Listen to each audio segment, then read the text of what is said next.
എനിക്ക് ചോദിക്കാനുള്ളത്, ഇവിടെ സാക്ഷി അപ്പോളജക്സ് ഇവിടെ വിതരണം ചെയ്ത 2 ലഘുലേഖകളുടെ അടിസ്ഥാനത്തിലാണ്.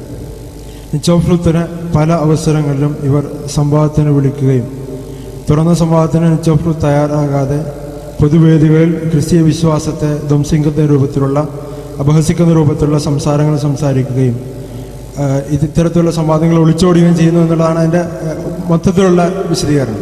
മൊത്തത്തിൽ 2 നോട്ടീസുകളുടെ രത്ന ചുരുക്കം. എന്താണ് ഈ വിഷയത്തിൽ അക്ബർ സാഹിബിന് പറയാനുള്ളത്?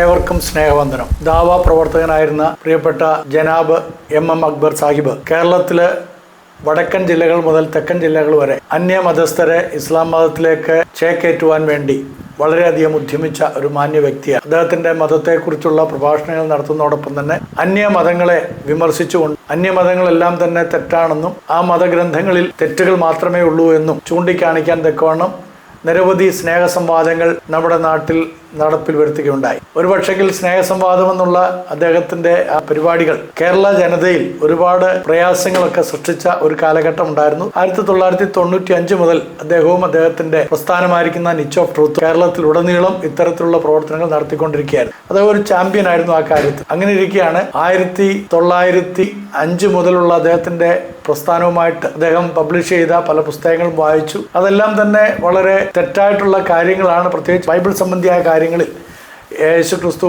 വാസ്തവമായി ക്രൂശിക്കപ്പെട്ടുവോ ഇങ്ങനെയൊക്കെ പറഞ്ഞ് ഒരുപാട് പുസ്തകങ്ങൾ അദ്ദേഹം ഇറക്കുകയും കൂടാതെ ക്രിസ്തുവിൻ്റെ ക്രൂശീകരണം ഒരു കെട്ടുകഥ എന്നുള്ള വിധത്തിലൊക്കെ അദ്ദേഹം പ്രസിദ്ധീകരിക്കുകയൊക്കെ ചെയ്തു. അത് അദ്ദേഹം ചെയ്തതിന് കാരണം അദ്ദേഹത്തിൻ്റെ മതത്തിൻ്റെയും മതഗ്രന്ഥമായിരിക്കുന്ന ഖുറാൻ്റെയും പരിപേക്ഷതയിൽ നിന്നുകൊണ്ടാണ്.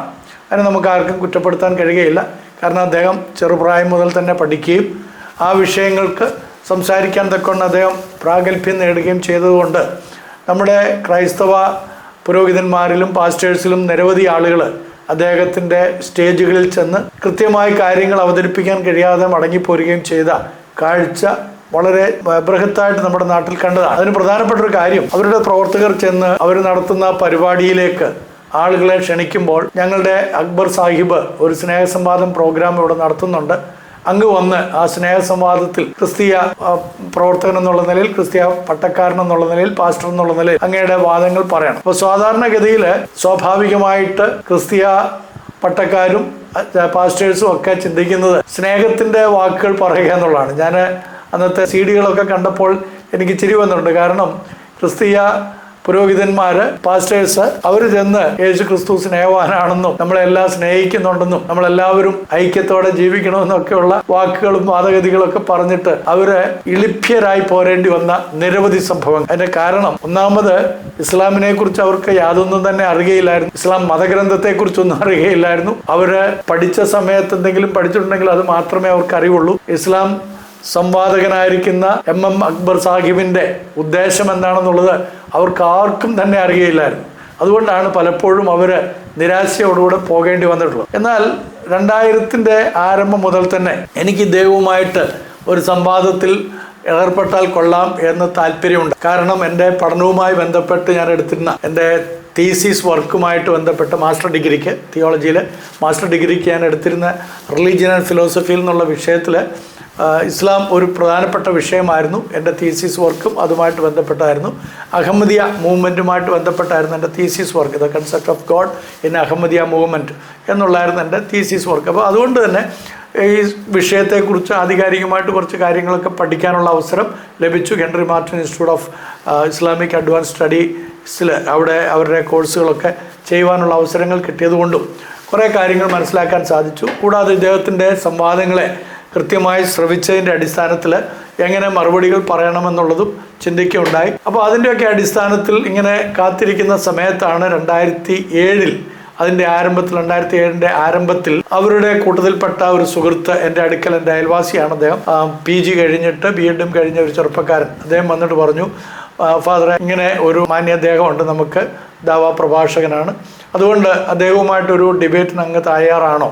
ഞാൻ പറഞ്ഞു, തീർച്ചയായിട്ടും ഞാൻ നാളുകളായിട്ട് ആഗ്രഹിച്ച് കൊതിക്കുന്ന ഒരു കാര്യമാണ്, താല്പര്യമാണെങ്കിൽ നമുക്കത് നടത്താൻ ഞാൻ വില്ലിങ് ആണ് എന്ന് പറഞ്ഞു. അപ്പോൾ അദ്ദേഹം ഒരു ഡേറ്റൊക്കെ പറഞ്ഞു. അവർ ആലോചിച്ചിട്ടാണോ എന്ന് ചോദിച്ചു. അതേ എന്ന് പറഞ്ഞു. അവരുടെ ആളുകളുമായിട്ടൊക്കെ ആലോചിച്ചിട്ടാണെന്ന് പറഞ്ഞ് മെയ് മാസം 2007 മെയ് മാസം 24-ാം തീയതി ഒരു ഡിബേറ്റ് നടത്താം എന്ന് അദ്ദേഹം പറയുകയും അങ്ങനെ ഡിബേറ്റിന് വേണ്ടുന്ന എല്ലാ കാര്യങ്ങളും ക്രമീകരിക്കാൻ എന്നോട് ആവശ്യപ്പെടുകയും ചെയ്തു. ഞാനത് അനുസരിച്ച് ക്രമീകരണങ്ങളൊക്കെ ചെയ്തു. അതിൻ്റെ 23-ാം തീയതി വൈകിട്ട് ഞാൻ പ്രിപ്പയർ ചെയ്ത കാര്യങ്ങൾ അവതരിപ്പിക്കണമല്ലോ. കാരണം ഞാൻ ആദ്യമായിട്ടാണ് ഇങ്ങനൊരു പബ്ലിക് ഡിബേറ്റിന് വേണ്ടിയിട്ട് തയ്യാറായത്. അതുകൊണ്ട് ഞാൻ എൻ്റെ ഒരു സ്നേഹിതനായിരിക്കുന്ന മഞ്ചേരിയിലുള്ള അച്ഛനുമായിട്ട് ഈ കാര്യത്തെക്കുറിച്ച് നേരത്തെ തന്നെ സംസാരിച്ചു. അത് ഇങ്ങനൊരു സംവാദം നടക്കാൻ പോകുന്നു എന്നുള്ളത് ക്രിസ്ത്യൻ കോളത്തിൽ പല ആളുകളും, പ്രത്യേകിച്ച് സോളമൻ മാസ്റ്റർ അന്ന് ജീവിച്ചിരുന്നൊരു പ്രമുഖനായിട്ടുള്ള വ്യക്തിയാണ്. മലപ്പുറം ജില്ലയിൽ നിലമ്പൂർ പ്രദേശത്തുണ്ടായിരുന്ന ഇസ്ലാം വിശ്വാസികളുമായിട്ടൊക്കെ വളരെ അടുത്ത് ജീവിച്ച ഒരു വ്യക്തിയും ഖുർആനൊക്കെ പഠിക്കുകയും അറബിയിൽ അത് വായിക്കാനൊക്കെ പരിശീലനം ലഭിക്കുകയൊക്കെ ചെയ്ത സോളമൻ മാസ്റ്റർ, അദ്ദേഹത്തോടൊപ്പം തന്നെ മറ്റു പല സ്നേഹിതന്മാരും.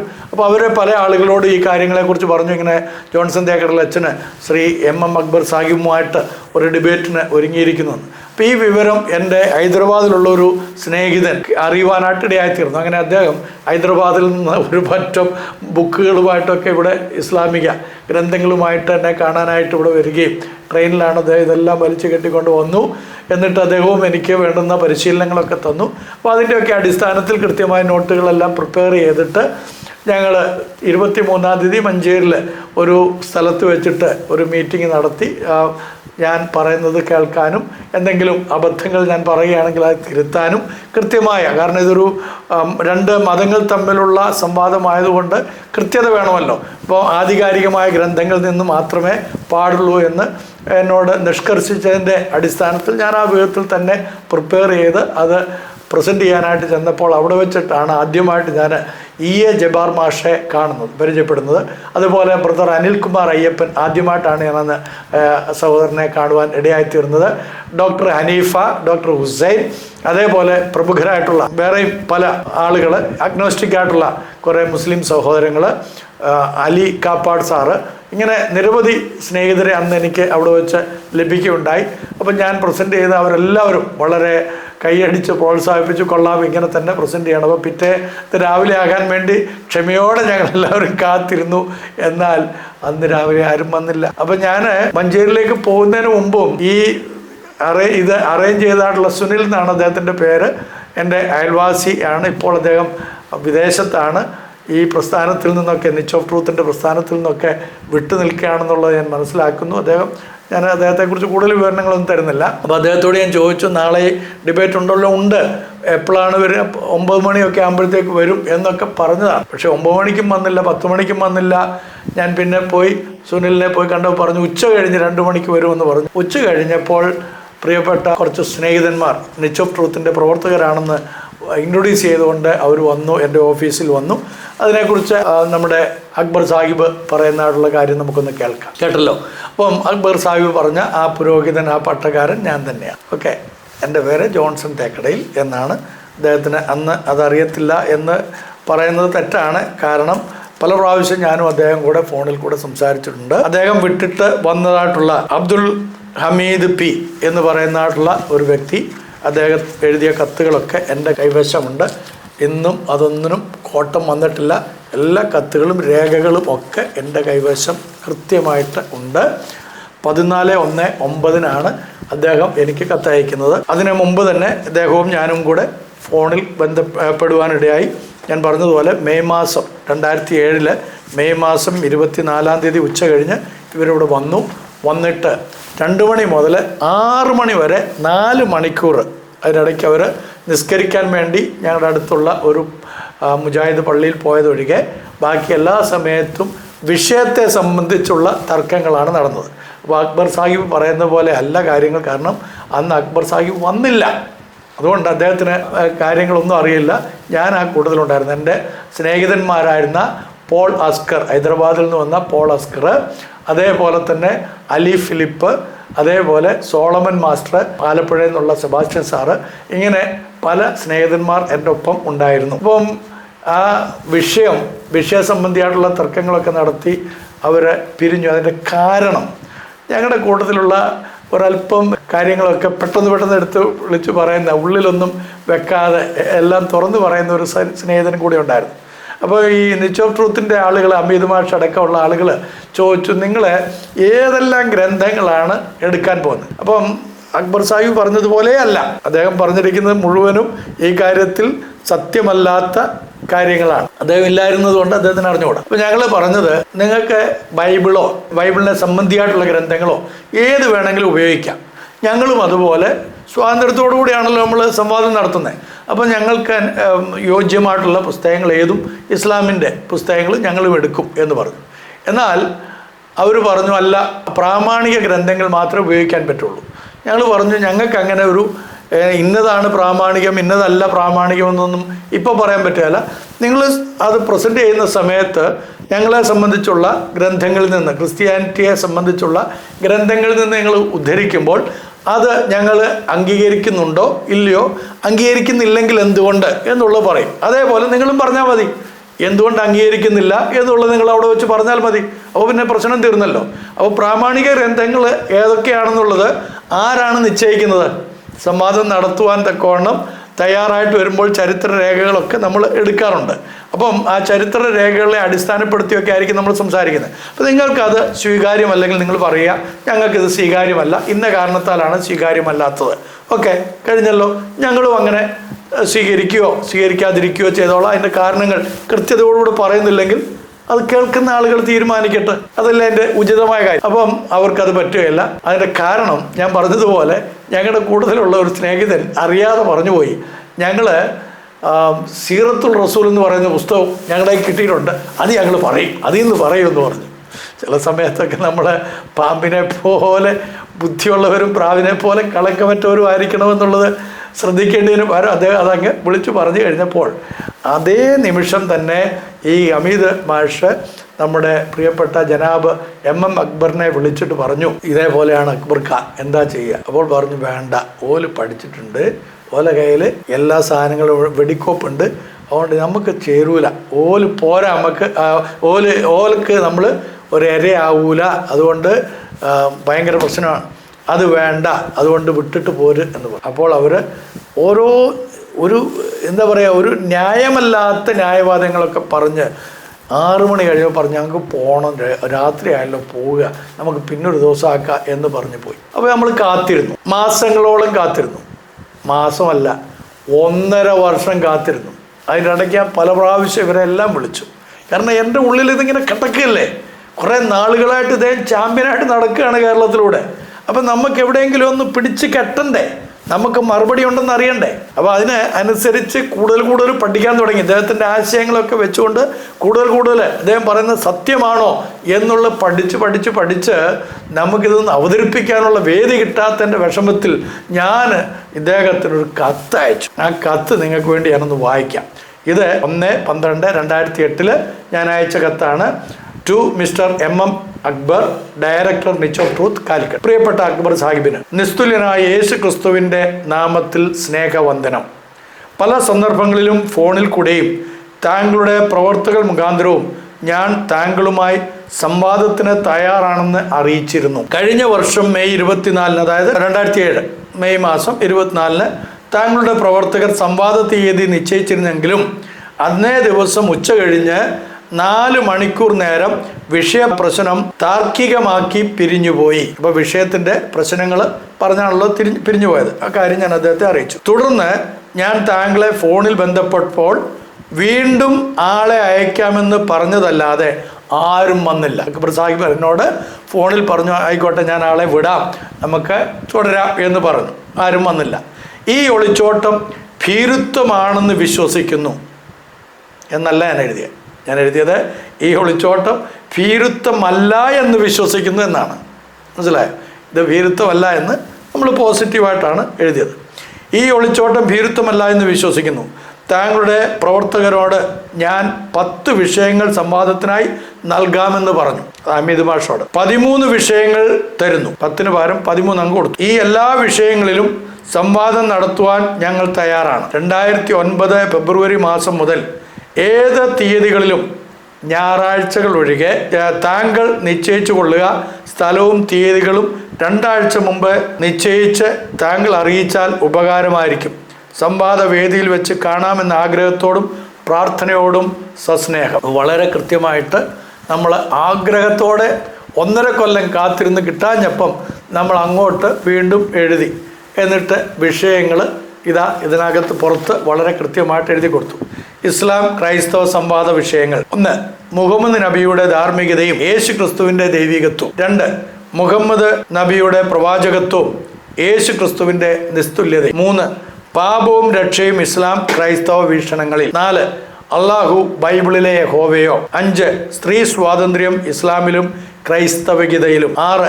ഭീകരവാദവും തീവ്രവാദവും മതാത്മകതയും ഖുറാനികമോ. 7.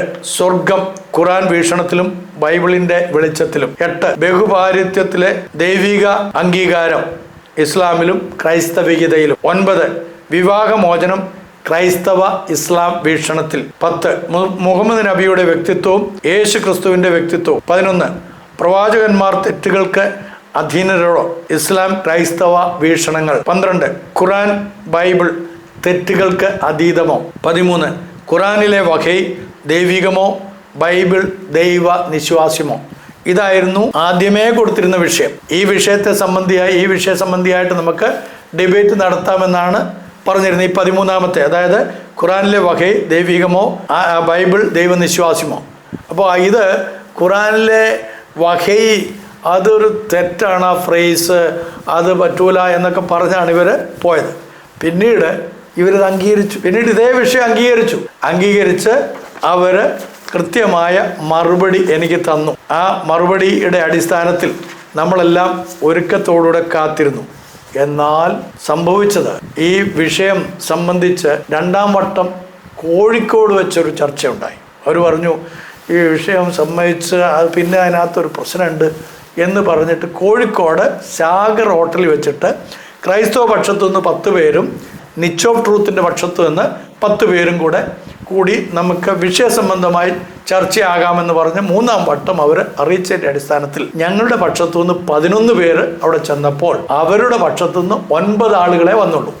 അപ്പോൾ 20 പേർക്കുള്ള ഭക്ഷണവും സീറ്റിങ്ങും ഒക്കെ അവിടെ അറേഞ്ച് ചെയ്തുകൊണ്ട് അത് ഒത്തുപോയി. അപ്പം ഞങ്ങളുടെ പക്ഷത്തു നിന്ന്, ക്രൈസ്തവ പക്ഷത്തു നിന്ന് പല സഭകളിൽപ്പെട്ട ആളുകളും പല പ്രസ്ഥാനങ്ങളിൽ നിന്നുള്ള ആളുകളും അതിൻ്റെ ചുമതലക്കാരാണ് ഞങ്ങൾ 11 പേര് എന്ന്. അപ്പോൾ അതിനകത്ത് നിച്ച് ഓഫ് ട്രൂത്തിൻ്റെ ഒരു ചെറുപ്പക്കാരൻ ചോദിച്ചു, എങ്ങനെ നിങ്ങൾക്ക് ആളുകളെയൊക്കെ കിട്ടുക?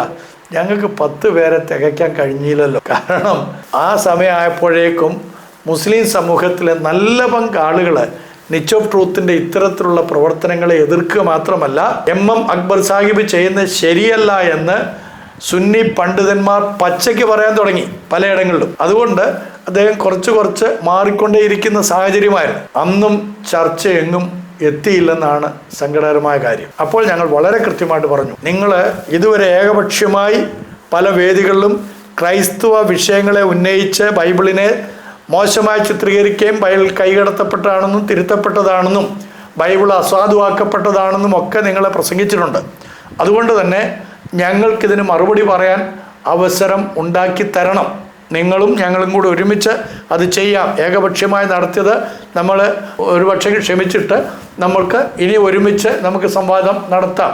പക്ഷേ അവരതിന് തയ്യാറായില്ല. അപ്പോൾ അവരോട് പറഞ്ഞു, ഞങ്ങൾ ഇനിയും തൊട്ട് ഈ സംവാദ വേദികൾ നിങ്ങൾ എവിടെല്ലാം സംവാദം നടത്തിയിട്ടുണ്ടോ അവിടെല്ലാം ഇതിന് മറുപടി തരുന്നതായിരിക്കും. അതിൻ്റെ അടിസ്ഥാനത്തിൽ അവർ പിന്നീട് ഒരു എഗ്രിമെൻ്റ് ഇട്ടു, നടത്താം എന്ന് പറഞ്ഞു.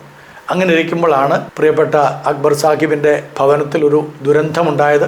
അത് നമുക്കൊക്കെ മനസ്സിലാക്കാൻ കഴിയും. ആ ദുരന്തം എന്തായിരുന്നുള്ളത് നിങ്ങളൊക്കെ പത്രങ്ങളിലൂടെ വായിച്ചു. അതിൻ്റെ അടിസ്ഥാനത്തിൽ ആ സമയത്ത് അത് ഡിബേറ്റ് നടത്തേണ്ടതിൻ്റെ ഏകദേശം 1 മാസം മുമ്പായിരുന്നു. അതുകൊണ്ട് നമ്മൾ ആശ്വസിപ്പിക്കാനായിട്ട് നമ്മുടെ സഹോദരങ്ങൾ ചെല്ലുകയും അദ്ദേഹത്തെ ആശ്വസിപ്പിക്കുകയൊക്കെ ചെയ്തു. സ്വാഭാവികമായിട്ട് നമുക്കറിയാമല്ലോ, ഒരു കുടുംബത്തിൽ അത്തരത്തിലുള്ളൊരു ദുരന്തമുണ്ടായാൽ അദ്ദേഹം മാനസികമായിട്ട് സംവാദത്തിന് തയ്യാറാകില്ലെന്ന് നമ്മൾ അദ്ദേഹത്തിൻ്റെ ആ അവസ്ഥ മനസ്സിലാക്കി സമയം മാറ്റി കൊടുക്കാമെന്ന് അവരുടെ നേതാക്കന്മാരോട് പറഞ്ഞു. എന്നാൽ പിന്നീട് അതിനെ സംബന്ധിച്ച് ഒരു വിവരവും ഉണ്ടായില്ല. പല സന്ദർഭത്തിലും നമ്മൾ അപ്രോച്ച് ചെയ്ത് കഴിഞ്ഞപ്പോൾ ഒരു മറുപടി പോലും അവരെ തരാൻ സാധിക്കാതെ വന്നപ്പോഴാണ് നമ്മൾ 2009 മുതൽ ഡയറക്റ്റായിട്ട് പല വേദികളിലും സ്നേഹസംവാദത്തിന് മറുപടി നടത്തുവാൻ ആഗ്രഹിച്ചത്. അങ്ങനെയാണ് കോഴിക്കോട് ഞങ്ങൾ ആദ്യമായിട്ട് സംവാദം നടത്തുന്നത്. അന്ന് പ്രിയപ്പെട്ട ജെറിയും ഞാനുമാണ് വിഷയാവതരണങ്ങൾ നടത്തിയത്. ഞങ്ങൾ രണ്ടുപേരും 4 ആസ്പെക്ട്സിൽ നിന്നുകൊണ്ട് യേശു ക്രിസ്തുവിൻ്റെ ക്രൂശീകരണം എന്നുള്ള വിഷയത്തെ സംബന്ധിച്ച് കൃത്യമായ മറുപടി അദ്ദേഹം പറഞ്ഞിട്ടുള്ള ഉന്നയിച്ചിട്ടുള്ള എല്ലാ സംശയങ്ങൾക്കും മറുപടി ആധികാരികമായിട്ട് ചരിത്രത്തിൻ്റെയും വസ്തുതകളുടെയും ബൈബിളിൻ്റെയും ഖുറാൻ്റെയും ഒക്കെ അടിസ്ഥാനത്തിൽ ഞങ്ങൾ മറുപടി കൊടുത്തു. അന്ന് അവിടെ വന്ന ഡയറ്റിൻ്റെ മുൻ ഡയറക്ടറായിരുന്ന ഒരു അദ്ദേഹം വളരെ ബഹുമാന്യനായിട്ടുള്ള ഒരു മുസ്ലിം പണ്ഡിതനാണ്.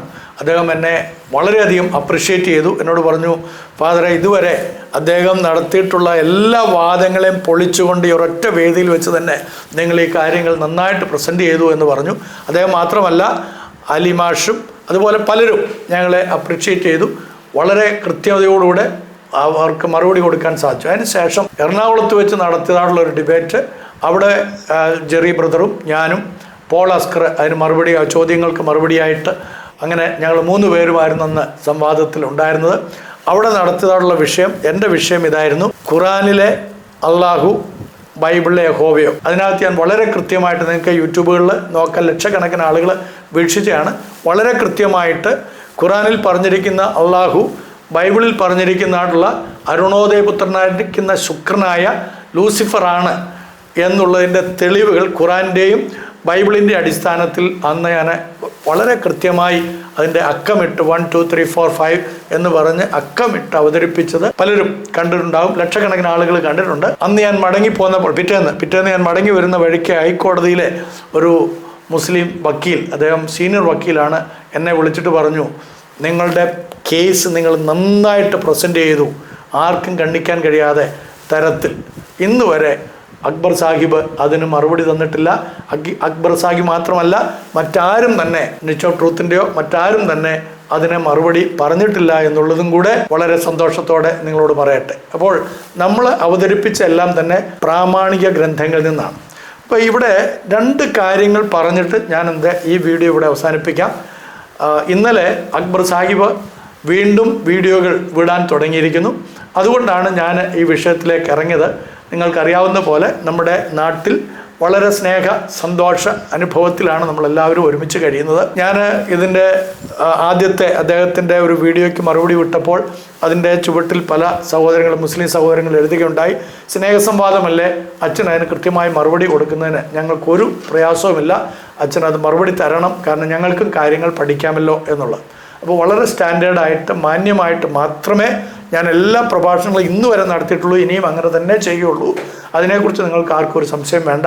എൻ്റെ അതിരങ്ങളിൽ നിന്ന് ആവശ്യമില്ലാത്ത ഒരു വാക്ക് പോലും ഉയരുകയില്ല. ആരെയും ഇകഴ്ത്തി ഞാൻ സംസാരിക്കാറില്ല എന്നുള്ളത് നിങ്ങൾക്കറിയാം. മാത്രമല്ല, നമ്മുടെ രാജ്യത്തിൻ്റെ മതസൗഹാർദ്ദ അന്തരീക്ഷത്തിന് കോട്ടം വരുന്ന ഒന്നും ആരിൽ നിന്നും വരരുതെന്ന് ആഗ്രഹിച്ച് ഏറ്റവും അധികം അധ്വാനിക്കുന്ന ഒരു വ്യക്തി എന്നുള്ള നിലയിൽ എൻ്റെ ഭാഗത്തുനിന്ന് അങ്ങനെ ഒരു മതത്തെയും ഇകഴ്ത്തി സംസാരിക്കുകയില്ല. എല്ലാ ആദരവോടുകൂടെ തന്നെ ആയിരിക്കും. ചില ക്രിസിംഗികളൊക്കെ എൻ്റെ പ്രഭാഷണത്തിൻ്റെ കീഴിൽ വന്നിട്ട് അച്ഛന് മൈൽഡാണ്, മുസ്ലിം ലീഗിൻ്റെ വാക്താവാണ്, പിന്നെ ഈന്തപ്പഴം വാങ്ങി തിന്നുന്നതുകൊണ്ടാണ്, എന്തോ ഗോൾഡൻ വിസ കിട്ടിയത് കൊണ്ടാണ് എന്നൊക്കെ പറഞ്ഞ് കമൻസ് ഇടാറുണ്ട്. അത് ക്രിസംഗികളായിട്ടുള്ള സഹോദരങ്ങളുടെ അറിവിൻ്റെ പാപ്പരത്വം കൊണ്ട്, അച്ഛനെ അറിയാത്തത് കൊണ്ടാണ്. മനസ്സിലായില്ലേ? അപ്പം ഞാൻ എല്ലാവരെയും ബഹുമാനിച്ചുകൊണ്ട് മാത്രമേ സംസാരിക്കുകയുള്ളൂ. എൻ്റെ സംഭാഷണങ്ങൾക്കൊന്നും തന്നെ ഒരു വീഴ്ചയും സംഭവിക്കാതിരിക്കാൻ തൊക്കെയാണ് എൻ്റെ അതിരം ദൈവത്തിൻ്റെ ആത്മാവിനാൽ സൂക്ഷിക്കപ്പെടുവാൻ എപ്പോഴും പ്രാർത്ഥനയോടുകൂടി മാത്രമേ സംസാരിക്കുള്ളൂ. പക്ഷേ സത്യം സംസാരിക്കുമ്പോൾ ആരെയും വേദനിപ്പിക്കുവാനല്ല, സത്യം സംസാരിക്കും. അത് സംസാരിക്കുമ്പോൾ കേൾക്കുന്ന ആളുകൾക്ക് എന്തെങ്കിലും പ്രയാസങ്ങളുണ്ടെങ്കിൽ നിങ്ങൾ സാദരം ക്ഷമിക്കുകയും ചെയ്യണം. സത്യം പറയാതിരിക്കാൻ പാടില്ല എന്ന് എൻ്റെ മുസ്ലിം സ്നേഹിതന്മാർ, പ്രത്യേകിച്ച് സുന്നി പണ്ഡിതന്മാർ എന്നോട് പല സന്ദർഭത്തിലും പറഞ്ഞുകൊണ്ട്, അച്ഛന് ഒന്നും പേടിക്കേണ്ട, അച്ഛൻ കൃത്യമായിട്ട് ഓന് മറുപടി കൊടുത്തോ. ഞാൻ ഓനെന്ന് പറഞ്ഞത് അവർ പറഞ്ഞ ഭാഷയാണ്. അക്ബർ സാഹിബിന് മറുപടി കൊടുത്തോ, ഒരു കുഴപ്പമില്ല എന്ന് എന്നോട് പറഞ്ഞിട്ടുണ്ട്. ഞാൻ അദ്ദേഹത്തിന് മറുപടി കൊടുക്കുകയാണ്.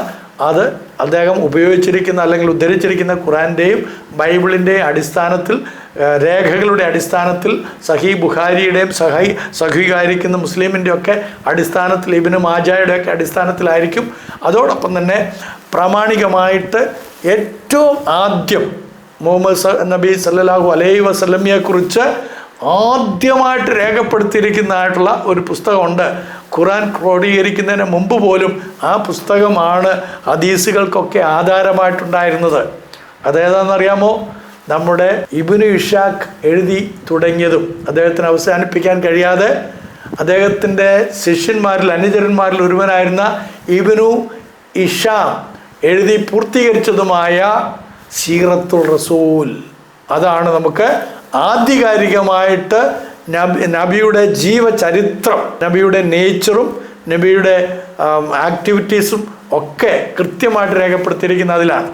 ഹദീസുകളിൽ ബുഖാരിയിലായിക്കോട്ടെ മുസ്ലിമിലായിക്കോട്ടെ അതിലൊക്കെ നമുക്ക് കാണാൻ കഴിയുന്നത് കുറച്ച് വ്യത്യസ്തമായിട്ടുള്ള കാര്യങ്ങളെന്ന് പറഞ്ഞു കഴിഞ്ഞാൽ അതിനകത്ത് കൂടുതൽ എന്താ പറയുക, ഈ ജീവിതചര്യകളെക്കുറിച്ച് കാണുന്നില്ല, പഠിപ്പീരുകൾ അദ്ദേഹം പറഞ്ഞതായിട്ടുള്ള നബി പറഞ്ഞതായിട്ടുള്ള കാര്യങ്ങളാണ് കാണാൻ കഴിയുന്നത്. എന്നാൽ നബി ചര്യകളെ, നബിയെ പിന്തുടരണമെങ്കിൽ, അദ്ദേഹം ജീവിച്ച മാതൃക പിന്തുടരണമെങ്കിൽ അദ്ദേഹം ചെയ്ത കാര്യങ്ങളും കൂടെ നമ്മൾ പഠിക്കണ്ടേ, എന്തൊക്കെയാണ് ചെയ്തതെന്ന്. അതിന് ചരിത്രപരമായിട്ടുള്ള സീറത്തുൽ റസൂൽ എടുത്തെങ്കിലേ പറ്റുകയുള്ളൂ. അതുകൊണ്ട് അതിൽ നിന്ന് ചില ഉദ്ധരണികളൊക്കെ എടുക്കും. അത് ഇപ്പോഴല്ല, ഇനിയത്തെ എൻ്റെ വീഡിയോകളിൽ ഓരോന്നോരോന്നായിട്ട് അക്ബർ സാഹിബ് പറഞ്ഞിട്ടുള്ള എല്ലാ കാര്യങ്ങളെയും ഉദ്ധരിച്ചുകൊണ്ട് അതിൻ്റെ അങ്ങനെ തന്നെയാണോ എന്ന് പരിശോധിക്കുന്നതായിരിക്കും. ഞാനിത് പറയാൻ കാരണം ഇസ്ലാമിനെ കുറിച്ച് അദ്ദേഹം പ്രൊമോട്ട് ചെയ്യുന്നതിന് നമുക്കൊരു പ്രയാസമില്ല. പക്ഷെ ബൈബിളിനെ എടുത്തിട്ട് യേശു ക്രിസ്തുവിനെ കുറിച്ചുള്ളതും ബൈബിൾ സംബന്ധിയായ വിഷയങ്ങളെക്കുറിച്ചുള്ളതും വികലമാക്കുകയും അതിനെ തുച്ഛീകരിക്കുകയും ചെയ്യുമ്പോൾ അതിന് മറുപടി കൊടുക്കുക എന്നുള്ളത് വിശ്വാസ സംരക്ഷകൻ എന്നുള്ള നിലയിൽ എൻ്റെ ഉത്തരവാദിത്വത്തിൽപ്പെട്ട കാര്യമായതുകൊണ്ടാണ് ഞാൻ ഈ കാര്യങ്ങൾ ചെയ്യുന്നത്. ഒരു ക്രിസ്ത്യൻ അപ്പോളജറ്റിക്സ് രംഗത്ത് പ്രവർത്തിക്കുന്ന വ്യക്തി എന്നുള്ള നിലയിൽ എൻ്റെ ജനത്തെ സംരക്ഷിക്കുവാൻ, വിശ്വാസ കാര്യങ്ങളിൽ അവരെ കൈപിടിച്ചുയർത്തുവാൻ, അവർക്ക് അവരുടെ വിശ്വാസത്തിന് കോട്ടം വരാതെ സത്യസന്ധമായി വഴിയും സത്യവും ജീവനുമായിരിക്കുന്ന ക്രിസ്തുവിൽ അവരെ ഉറപ്പിച്ചു നിർത്തുവാനുള്ള ഉത്തരവാദിത്വം എന്നിൽ നിക്ഷിപ്തമായതുകൊണ്ട് ഞാനത് ചെയ്യും. അതുകൊണ്ട് ആരും വിരോധം കാണിക്കരുത് എന്ന് അഭ്യർത്ഥിച്ചുകൊണ്ട് നമുക്ക് ഖുറാനിലേക്ക് തന്നെ പോകാം. ഈ ക്രിസ്ത്യാനികളായിട്ടുള്ള ആളുകൾക്കൊക്കെ നിച്ച് ഓഫ് ട്രൂത്തിൻ്റെ ഈ MM അക്ബർ സാഹിബിൻ്റെ പ്രവർത്തനത്തോടു കൂടിയാണ് ഒരല്പം ഊർജമൊക്കെ കിട്ടിയത്. ഏത് തരത്തിൽ? ബൈബിള് പഠിക്കാനും അതോടൊപ്പം തന്നെ ഇതര മതങ്ങളെക്കുറിച്ച് പഠിക്കാനൊക്കെ ഉള്ള അവസരങ്ങൾ കിട്ടി. അതിനകത്ത് പ്രധാനമായിട്ടും ഒരുപാട് ചെറുപ്പക്കാർ ഖുറാൻ പഠിക്കാനായിട്ട് ഇടയായിത്തീർന്നു. അവർ പഠിച്ച് കഴിഞ്ഞപ്പോൾ അവർക്ക് മനസ്സിലായി ഈ കേട്ടതുപോലെയുള്ള കാര്യങ്ങളൊന്നും അതിനകത്തില്ല എന്നുള്ളത്. അവർക്ക് മാത്രമല്ല, ആയിരക്കണക്കിന് മുസ്ലിം സഹോദരങ്ങൾക്ക് മനസ്സിലായി. അതുകൊണ്ടാണ് ജബ്ബാർ മാഷൊക്കെ അതിന് മുമ്പ് തന്നെ, അക്ബർ സാഹിബിൻ്റെ പ്രസ്താവനകളൊക്കെ വരുന്നതിന് മുമ്പ് തന്നെ ജബ്ബാർ മാഷൊക്കെ രംഗത്ത് അതിനെ എതിർത്തുകൊണ്ട് വന്നിരുന്നു. അതവിടെ നിൽക്കട്ടെ. എന്നാൽ നമുക്കറിയാവുന്ന പോലെ ഹോമിയോ ഡോക്ടറായിരുന്ന വ്യക്തി ആരിഫ് ഹുസൈൻ അദ്ദേഹവും, അതുപോലെ ലിയാഖത്ത് അലി, അതേപോലെ പല പണ്ഡിതന്മാരായിട്ടുള്ള ആളുകൾ, അവർ മതം വിടുക മാത്രമല്ല, അവർ ഈ മതത്തെയും ആ മതത്തിൻ്റെ പ്രവാചകനെയൊക്കെ വളരെ മോശമായിട്ടൊക്കെ സംസാരിക്കാനായിട്ട് തുടങ്ങി. എനിക്ക് അതിനകത്ത് വേദനയുണ്ട്. നിങ്ങൾ പറയുന്ന കാര്യങ്ങളൊക്കെ സത്യമാണെങ്കിലും പറയുമ്പോൾ കുറച്ചും കൂടെ ഒക്കെ സ്നേഹത്തിൻ്റെ ആത്മാവിൽ സംസാരിക്കണം, മറ്റുള്ളവരെ ഇകഴ്ത്തി സംസാരിക്കരുത്. നിങ്ങൾ പറയുന്ന കാര്യം സത്യമാണ്, അതിനകത്തൊന്നും ഒരു എതിർപ്പൊന്നുമില്ല. പക്ഷേ അത് കുറച്ചും കൂടെ മാന്യമായിട്ടൊക്കെ സ്നേഹത്തോടുകൂടെയൊക്കെ പറയുക. പ്രത്യേകിച്ച് ഡോക്ടർ ആരിഫ് ഹുസൈനൊക്കെ കുറച്ചും കൂടെയൊക്കെ നന്നായിട്ട് സംസാരിക്കണം. എന്ന് വെച്ചാൽ നല്ല ഭാഷയാണ് അങ്ങയുടേത്, ഇകഴ്ത്തി സംസാരിക്കരുത്, മറ്റുള്ളവർക്ക് വേദന ഉണ്ടാക്കി നമ്മൾ സംസാരിച്ചിട്ട് കാര്യമില്ലല്ലോ. അപ്പോൾ അതുകൊണ്ട് പ്രത്യേകിച്ച് ഈ നവനാസ്തിക മതത്തിലേക്ക് പോയവരുടെ വാക്കുകളൊക്കെ വളരെ ദുഷിപ്പുളവാക്കുന്നതാണ്. അങ്ങനൊന്നും പാടില്ല എന്നുള്ള ഒരു പ്രസ്താവനയോടുകൂടെ നമുക്ക് ഖുറാനിലേക്ക് പോകാം. എൻ്റെ ക്രൈസ്തവ സഹോദരങ്ങൾക്ക് വേണ്ടി ഒന്ന് രണ്ട് കാര്യങ്ങൾ പറയട്ടെ. ഖുറാൻ ആണ് ആധികാരിക ഗ്രന്ഥം എന്ന് പറഞ്ഞാലും ഖുറാൻ നിലനിൽക്കണമെങ്കിൽ, ഖുറാൻ്റെ ആയത്തുകളൊക്കെ നിലനിൽക്കണമെങ്കിൽ അതിന് ഉപോത്ബലമായിട്ട് എൻ്റെ ഖുറാൻ്റെ പരിപേക്ഷതയിൽ നിന്നുകൊണ്ട് കാര്യങ്ങൾ മനസ്സിലാക്കണമെങ്കിൽ ബൈബിളിൻ്റെ പരിപേക്ഷത വളരെ അനിവാര്യമാണ്. ഖുറാൻ സ്വയമായിട്ട് നിലനിൽപ്പില്ല. ഖുറാനിൽ കുറേ പ്രസ്താവനകളും കാര്യങ്ങളും മാത്രമേ ഉള്ളൂ. അതിൻ്റെ വ്യാഖ്യാന ഗ്രന്ഥങ്ങൾ മാത്രമല്ല, അതിന് തഫ്സീറുകളുണ്ട്, വേറെ വ്യാഖ്യാന ഗ്രന്ഥങ്ങൾ. അതിൻ്റെ ബാക്ക്ഗ്രൗണ്ടുകളൊക്കെ മനസ്സിലാക്കണമെങ്കിൽ ബൈബിള് ഒന്നുകിൽ നോക്കണം, അല്ല എങ്കിൽ ബുഖാരി നോക്കണം. ഹദീസുകൾ 6 ആധികാരികമായിട്ട്. നമ്മുടെ അക്ബർ സാഹിബ് കൂട്ടരൊക്കെ 2 അംഗീകരിക്കുന്നുള്ളായിരുന്നു. ഈ അടുത്ത സമയത്താണ് പിന്നെ 6 അംഗീകരിക്കാനായിട്ട് വന്നത്. അപ്പോൾ ഈ 6 ഏതൊക്കെയാണെന്നുള്ളത് നമുക്കൊന്ന് നോക്കാം. ഞാൻ അതിന് മുമ്പേ പറഞ്ഞു, ഈ ഇബ്നു ഇഷാഖിൻ്റെ സീറത്തുർ റസൂൽ എന്ന് പറയുന്നതായിട്ടുള്ള ആ ഗ്രന്ഥം അത് വളരെ പ്രധാനപ്പെട്ടതാണ്. അത് നമുക്കിന്ന് ഡൗൺലോഡ് ചെയ്ത് വായിക്കാം. നിങ്ങൾക്ക് യൂട്യൂബിൽ അടിച്ചു കൊടുത്തു കഴിഞ്ഞാൽ ഇംഗ്ലീഷിൽ അത് വളരെ കൃത്യമായിട്ട് കിട്ടും. 431 പേജുകളേ ഉള്ളൂ. നിങ്ങളതെല്ലാവരും വായിക്കണമെന്ന് ഞാൻ നിങ്ങളോട് അഭ്യർത്ഥിക്കുകയാണ്. നബീചരിത്രം നിങ്ങൾക്ക് അറിയണമെങ്കിൽ, വ്യക്തമായിട്ട് അറിയണമെങ്കിൽ ഈ ഒരു ഗ്രന്ഥം മാത്രമേ അതിന് സഹായിക്കുകയുള്ളൂ. ഇബ്നു ഇഷാഖിൻ്റെ സീറത്തുർ റസൂൽ എന്നുള്ള ആ ഗ്രന്ഥം നിങ്ങൾ ഡൗൺലോഡ് ചെയ്ത് വായിക്കുന്നത് നന്നായിരിക്കും. അതിൻ്റെ പരിഭാഷ നിങ്ങൾക്കിപ്പം ഗൂഗിൾ പരിഭാഷയൊക്കെ ഉണ്ടല്ലോ, അതിന് പഠിക്കാൻ താല്പര്യമുള്ള എല്ലാവരും അത് ചെയ്യണം. ഈ 6 പുസ്തകങ്ങളെ, അതായത് ഹദീസുകളെ, അതിനെ മൊത്തത്തിൽ വിളിക്കുന്നത് കാനോനിക്കൽ ബുക്സാണ്. അതിനെ വിളിക്കുന്നത് കുതുബുൽ സിത്ത എന്നാണ്. കുതുബുൽ സിത്ത എന്നാണ് ഈ 6 പുസ്തകങ്ങളെ വിളിക്കുന്നത്. അത് ഏതൊക്കെയാണെന്ന് വെച്ച് കഴിഞ്ഞാൽ സഹീഹുൽ ബുഖാരി, സഹീഹ് മുസ്ലിം, സുന്ന അബു ദാവൂദ്, സുന്ന അൽ തിർമിദി, സുന്ന അൽ നാസൽ, സുന്ന ഇബ്ൻ മാജ, ഇങ്ങനെയുള്ള 6 പുസ്തകങ്ങളാണ്. ഇപ്പോൾ ഇത് നിച്ച് ഓഫ് ട്രൂത്ത് അംഗീകരിച്ചു തുടങ്ങിയിരിക്കുന്നു. അതിൽ വളരെ സന്തോഷമുണ്ട്. മുസ്ലിം പണ്ഡിതന്മാരുടെ ഇടപെടൽ അതിന് കാരണമായിട്ടുണ്ട് എന്നുള്ളതും എടുത്തു പറയേണ്ടതായിട്ടുണ്ട്. അപ്പോൾ ഈ പുസ്തകങ്ങൾ എപ്പോഴാണ് എഴുതിയത്? അദ്ദേഹത്തിൻ്റെ നിങ്ങൾ ശ്രദ്ധിച്ചു കഴിഞ്ഞാൽ അദ്ദേഹം ഈ അടുത്ത സമയത്ത് വിട്ട പഴയ നിയമത്തെക്കുറിച്ചും പുതിയ നിയമത്തെക്കുറിച്ചും അദ്ദേഹം പറഞ്ഞ കാര്യങ്ങൾ, അക്ബർ സാഹിബിനെയാണ് അദ്ദേഹം എന്ന് പറയുന്നത്. അദ്ദേഹം പറഞ്ഞിട്ടുള്ള ആ കാര്യങ്ങളിൽ അദ്ദേഹം പറഞ്ഞു, മത്തായി, മർക്കോസ്, ലൂക്കോസ്, യോഹന്നാൻ എന്നിവരുടെ സുവിശേഷങ്ങൾ അംഗീകരിക്കണമോ വേണ്ടയോ എന്നുള്ളത് നമ്മൾ സൂക്ഷ്മമായി പരിശോധിക്കണം. ഈ പറഞ്ഞിട്ടുള്ള വിശുദ്ധ മത്തായി, മർക്കോസ്, ലൂക്കോസ്, യോഹന്നാൻ ഇവർ എല്ലാവരും തന്നെ യേശു ക്രിസ്തുവിൻ്റെ കാലഘട്ടത്തിൽ ജീവിച്ചിരുന്നവരും യേശുവിനോടുകൂടെ സഞ്ചരിച്ചു വരുന്നവരും, പ്രത്യേകിച്ച് യേശുവിൻ്റെ അരുമ ശിഷ്യനായിരുന്നു യോഹന്നാൻ. യേശുവിൻ്റെ ഇളയമ്മയുടെ മകനും കൂടിയായിരുന്നു യോഹന്നാൻ, അമ്മയുടെ അനിയത്തിയുടെ പുത്രനായിരുന്നു. അപ്പോൾ യേശു ക്രിസ്തുവിനെ കുറിച്ചുള്ള എല്ലാ വസ്തുതകളും അദ്ദേഹത്തിന് കൃത്യമായിട്ട് അറിയാമായിരുന്നു. അതുകൊണ്ടാണ് തൻ്റെ ലേഖനത്തിൽ, സുവിശേഷത്തിലല്ല, ലേഖനത്തിൽ അദ്ദേഹം എഴുതുന്നത്, ഞങ്ങൾ കണ്ടതും ഞങ്ങളുടെ കൈ സ്പർശിച്ചതും ഞങ്ങളുടെ കാതുകൊണ്ട് കേട്ടതുമായ ജീവൻ്റെ വചനം ഞങ്ങൾക്ക് പ്രത്യക്ഷമായി. ആ ജീവൻ്റെ വചനം ഞങ്ങളോട് കൂടെ വസിച്ചു. ആ വസിച്ചതായിട്ടുള്ള വചനത്തിൽ നിന്നാണ് ഞങ്ങൾ നിങ്ങളോട് സംസാരിക്കുന്നത്. കാരണം എന്താണ്? യോഹന്നാൻ്റെ സുവിശേഷം 1-ാം അധ്യായത്തിൻ്റെ 1-ാം വാക്യത്തിൽ ആദിയിൽ വചനമുണ്ടായിരുന്നു, കലിമ. ആ വചനം ദൈവത്തോടു കൂടിയായിരുന്നു.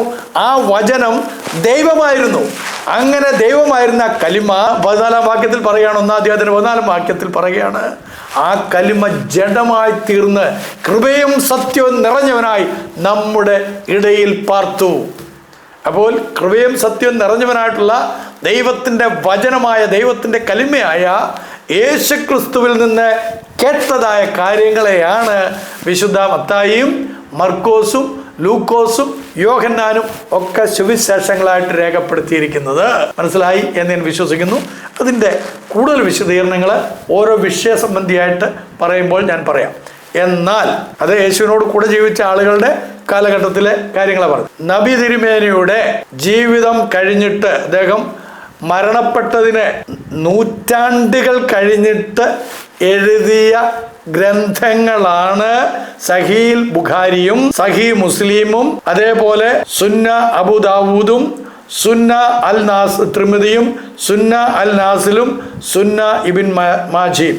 അതിൻ്റെ വർഷങ്ങൾ ഞാൻ പറയുമ്പോൾ നിങ്ങൾക്ക് മനസ്സിലാകും. അദ്ദേഹം പറഞ്ഞു, എ കേട്ടു ബിയിലേക്ക് പകർന്നു, ബി കേട്ടു സിയിലേക്ക് കൊടുത്തു, സി കേട്ടു ഡിയിലേക്ക് കൊടുത്തു, ഡിയിൽ നിന്ന് ഈ കേട്ട് എഴുതി എന്നുള്ളത്. അപ്പോൾ അത്രയും കാലഘട്ടം കഴിഞ്ഞിട്ടാണ് ഈ ഹദീസുകളെല്ലാം എഴുതിയത്. മറന്നു പോരുതേ.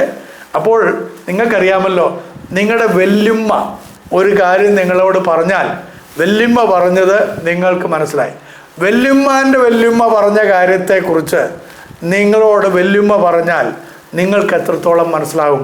എൻ്റെ കാരണം, ഒന്നാമത് വല്യുമ്മാൻ്റെ വല്യുമ്മ ജീവിച്ചിരുന്ന കാലഘട്ടം, അന്നത്തെ ജീവിത സാഹചര്യങ്ങൾ, അതൊന്നും തന്നെ നമുക്ക് മനസ്സിലാകുന്ന കാലഘട്ടമല്ല. അപ്പോൾ കേട്ടെഴുത്തും കണ്ടെഴുത്തും തമ്മിൽ ഭയങ്കര വ്യത്യാസമുണ്ട്. അതിൻ്റെ കാരണം എന്താണെന്നറിയാമോ? ഞങ്ങൾ ഈ ബൈബിളിന്, അതിൽ തന്നെ നിലനിൽപ്പിന് നിങ്ങളുടെ ഗ്രന്ഥത്തിൻ്റെ ആവശ്യമില്ലെന്ന് കഴിഞ്ഞ പ്രാവശ്യം ഞാൻ വളരെ കൃത്യമായിട്ട് പറഞ്ഞു. അതിൻ്റെ കാരണം എന്താണെന്ന് വെച്ച് കഴിഞ്ഞാൽ, ഞങ്ങളുടെ നോട്ട് നല്ല നോട്ടാണ്. നല്ല നോട്ടിൽ നിന്ന് കള്ള നോട്ടിലേക്ക് എടുക്കുമ്പോൾ നമുക്കറിയാമല്ലോ, നല്ല നോട്ടിനോട് സാമ്യപ്പെടുത്തിക്കൊണ്ടാണ് കള്ളനോട്ട് അച്ചടിക്കാറുള്ളത്. അല്ലാതെ കള്ളനോട്ടിനെ നോക്കിയല്ലല്ലോ നല്ല നോട്ട് അടിക്കാറുള്ളത്, ആണോ? അല്ല. അപ്പം നല്ല നോട്ടിൽ വളരെ കൃത്യതയുണ്ട്, അതിന് വാല്യൂ ഉണ്ട്, അതെന്നും മൂല്യമുള്ളതായിരിക്കും നല്ല നോട്ട്, മറന്നു പോകരുത്. എന്നാൽ കള്ളനോട്ടിന് വാല്യൂ ഉണ്ടെന്ന് തോന്നിച്ചാലും അത് കള്ളനോട്ടാണ്. അതിന് കിട്ടുന്ന വാല്യൂ അത് പിടിക്കപ്പെട്ട് കഴിഞ്ഞാൽ പിന്നെ കത്തിച്ച് കളയാനേ സാധിക്കുകയുള്ളൂ. അതുകൊണ്ടാണോ അങ്ങയുടെ അങ്ങ് വിശുദ്ധ ഗ്രന്ഥമെന്ന് വിചാരിക്കുന്ന ഗ്രന്ഥത്തെ മൂന്നാമത്തെ ഖലീഫയായ ഉസ്മാൻ കത്തിച്ച് കളഞ്ഞത് എന്നതിന് അങ്ങ് മറുപടി പറയാൻ ബാധ്യസ്ഥനാണ് ബഹുമാനമുള്ള MM അക്ബർ സാഹിബേ. അങ്ങ് മറുപടി പറയണം. ഞാൻ ഈ ഉന്നയിച്ചിരിക്കുന്ന ഈ കാര്യത്തിന് അങ്ങ് മറുപടി പറയണം. അത് കള്ളനോട്ടായിട്ട് അദ്ദേഹത്തിന് ബോധ്യമായതുകൊണ്ടാണോ അദ്ദേഹം അത് കത്തിച്ച് കളഞ്ഞത്? അതുകൊണ്ടാണോ ഉസ്മാൻ എഴുതിയത് ഇന്ന് നിങ്ങൾ കൊണ്ടു നടക്കേണ്ടി വരുന്നത്?